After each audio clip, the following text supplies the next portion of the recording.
Kejadian 23. Sarah mati dan dikuburkan. Sarah hidup 127 tahun lamanya. Itulah umur Sarah. Kemudian matilah Sarah di Kiryat Arba, yaitu Hebron di tanah Kanaan. Lalu Abraham datang meratapi dan menangisinya. Sesudah itu Abraham bangkit dan meninggalkan istrinya yang mati itu, lalu berkata kepada Bani Het, "Aku ini orang asing dan pendatang di antara kamu. Berikanlah kiranya kuburan milik kepadaku di tanah kamu ini, supaya kiranya aku dapat mengantarkan dan menguburkan istriku yang mati itu." Bani Het menjawab Abraham, "Dengarlah kepada kami tuanku. Tuanku ini seorang raja agung di tengah-tengah kami. Jadi kuburkanlah istrimu yang mati itu dalam kuburan kami yang terpilih. Tidak akan ada seorang pun dari kami yang menolak menyediakan kuburannya bagimu untuk menguburkan istrimu yang mati itu." Kemudian bangunlah Abraham lalu sujud kepada Bani Het, penduduk negeri itu, serta berkata kepada mereka, "Jika kamu setuju bahwa aku mengantarkan dan menguburkan istriku yang mati itu, maka dengarkanlah aku dan tolonglah mintakan dengan sangat kepada Efron bin Sohar, supaya ia memberikan kepadaku gua Mahpela miliknya itu yang terletak di ujung ladangnya. Baiklah itu diberikannya kepadaku dengan harga penuh untuk menjadi kuburan milikku di tengah-tengah kamu." Pada waktu itu Efron hadir di tengah-tengah Bani Het. Maka jawab Efron, orang Het itu, kepada Abraham dan didengar oleh Bani Het, oleh semua orang yang datang di pintu gerbang kota, "Tidak tuanku, dengarkanlah aku. Ladang itu kuberikan kepadamu, dan gua yang di sana pun kuberikan kepadamu. Di depan mata orang-orang sebangsaku, kuberikan itu kepadamu. Kuburkanlah istrimu yang mati itu." Lalu sujudlah Abraham di depan penduduk negeri itu, serta berkata kepada Efron dengan didengar oleh mereka, "Sesungguhnya jika engkau suka, dengarkanlah aku. Aku membayar harga ladang itu, terimalah itu daripadaku, supaya aku dapat menguburkan istriku yang mati itu di sana." Jawab Efron kepada Abraham, "Tuanku, dengarkanlah aku. Sebidang tanah dengan harga 400 shekal perak. Apa artinya itu bagi kita? Kuburkan sajalah istrimu yang mati itu." Lalu Abraham menerima usul Efron, maka ditimbangnyalah perak untuk Efron sebanyak yang dimintanya dengan didengar oleh Bani Het itu, 400 shekal perak, seperti yang berlaku di antara para saudagar. Demikianlah ladang Efron yang letaknya di Mahpela di sebelah timur Mamre, ladang dan gua yang di sana, serta segala pohon di ladang itu, bahkan di seluruh tanah itu sampai ke tepi-tepinya, diserahkan kepada Abraham menjadi tanah belian, di depan mata Bani Het itu, di depan semua orang yang datang di pintu gerbang kota. Sesudah itu Abraham menguburkan Sarah, istrinya, di dalam gua ladang Mahpela itu, di sebelah timur Mamre, yaitu Hebron, di tanah Kanaan. Demikianlah dari pihak Bani Het, ladang dengan gua yang ada di sana diserahkan kepada Abraham menjadi kuburan miliknya. Kejadian 24. Ribka dipinang bagi Ishak. Adapun Abraham telah tua dan lanjut umurnya, serta diberkati Tuhan dalam segala hal. Berkatalah Abraham kepada hambanya yang paling tua dalam rumahnya, yang menjadi kuasa atas segala kepunyaannya, katanya, "Baiklah, letakkan tanganmu di bawah pangkal pahaku, supaya aku mengambil sumpahmu demi Tuhan Allah yang empunya langit dan yang empunya bumi, bahwa engkau tidak akan mengambil untuk anakku seorang istri dari antara perempuan Kanaan yang diantaranya aku diam.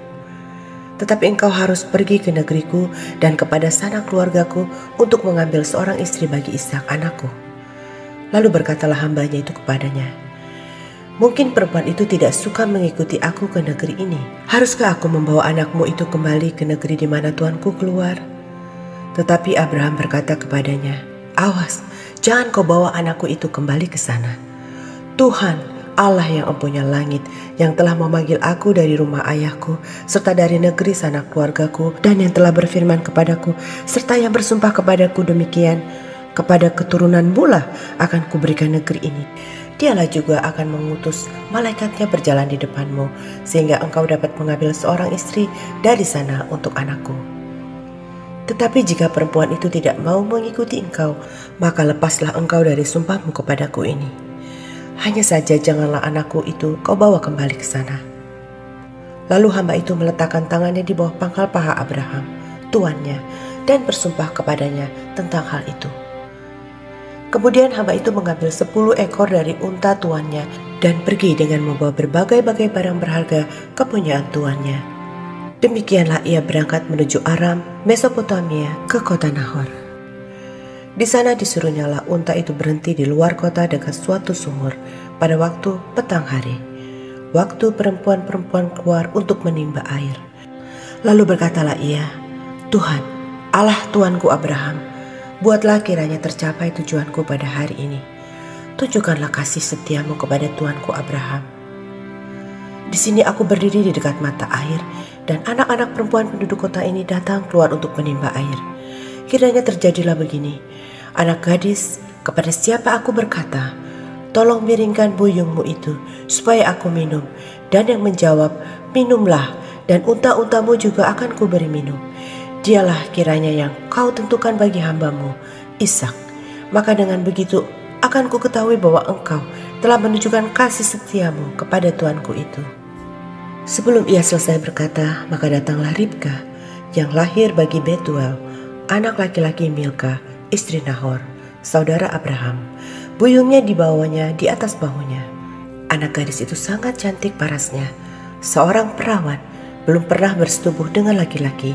Ia turun ke mata air itu dan mengisi buyungnya, lalu kembali naik. Kemudian berlarilah hamba itu mendapatkannya serta berkata, "Tolong beri aku air minum sedikit dari buyungmu itu." Jawabnya, "Minumlah Tuan."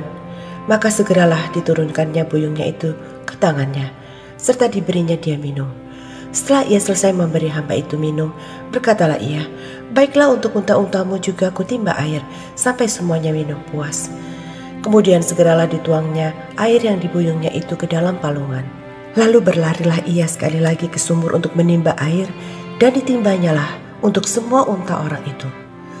Dan orang itu mengamat-amatinya dengan berdiam diri untuk mengetahui apakah Tuhan membuat perjalanannya berhasil atau tidak. Setelah unta-unta itu puas minum, maka orang itu mengambil anting-anting emas yang setengah shikal beratnya dan sepasang gelang tangan yang 10 shikal emas beratnya, serta berkata, "Anak siapakah engkau? Baiklah, katakan padaku, adakah di rumah ayahmu tempat bermalam bagi kami?" Lalu jawabnya kepadanya, "Ayahku Betuel, anak Milka, yang melahirkannya bagi Nahor." Lagi kata gadis itu, "Baik jerami, baik makanan unta banyak pada kami, tempat bermalam pun ada." Lalu berlututlah orang itu dan sujud menyembah Tuhan serta berkata, "Terpujilah Tuhan, Allah tuanku Abraham, yang tidak menarik kembali kasih-Nya dan setianya dari tuanku itu. Dan Tuhan telah menuntun aku di jalan ke rumah saudara-saudara tuanku itu." Berlarilah gadis itu pergi menceritakan kejadian itu ke rumah ibunya. Ribka mempunyai saudara laki-laki namanya Laban. Laban berlari keluar mendapatkan orang itu ke mata air tadi. Sesudah dilihatnya anting-anting itu dan gelang pada tangan saudaranya, dan sesudah didengarnya perkataan Ribka saudaranya yang bunyinya, "Begitulah dikatakan orang itu kepadaku." Ia mendapatkan orang itu yang masih berdiri di samping unta-untanya di dekat mata air itu dan berkata, "Marilah engkau yang diberkati Tuhan, mengapa engkau berdiri di luar, padahal telah kusediakan rumah bagimu dan juga tempat untuk unta-untamu?" Masuklah orang itu ke dalam rumah. Ditinggalkannya lah pelana unta-unta, diberikan jerami dan makanan kepada unta-unta itu. Lalu dibawa air pembasuh kaki untuk orang itu dan orang-orang yang bersama-sama dengan dia. Tetapi ketika dihidangkan makanan di depannya, berkatalah orang itu, "Aku tidak akan makan sebelum kusampaikan pesan yang kubawa ini." Jawab Laban, "Silakan." Lalu berkatalah ia, "Aku ini hamba Abraham. Tuhan sangat memberkati tuanku itu, sehingga ia telah menjadi kaya. Tuhan telah memberikan kepadanya kambing domba dan lembu sapi, emas dan perak, budak laki-laki dan perempuan, unta dan keledai. Dan Sarah, istri tuanku itu, sesudah tua, telah melahirkan anak laki-laki bagi tuanku itu. Kepada anaknya itu telah diberikan tuanku segala harta miliknya. Tuanku itu telah mengambil sumpahku, engkau tidak akan mengambil untuk anakku seorang istri dari antara perempuan Kanaan, yang negerinya kudiami ini. tetapi engkau harus pergi ke rumah ayahku dan kepada kaumku untuk mengambil seorang istri bagi anakku." Jawabku kepada tuanku itu, "Mungkin perempuan itu tidak mau mengikut aku."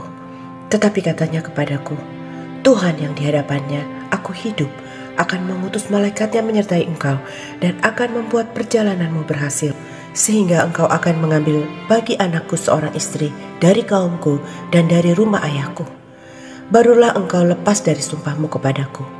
Jika engkau sampai kepada kaumku dan mereka tidak memberikan perempuan itu kepadamu, hanya dalam hal itulah engkau lepas dari sumpahmu kepadaku.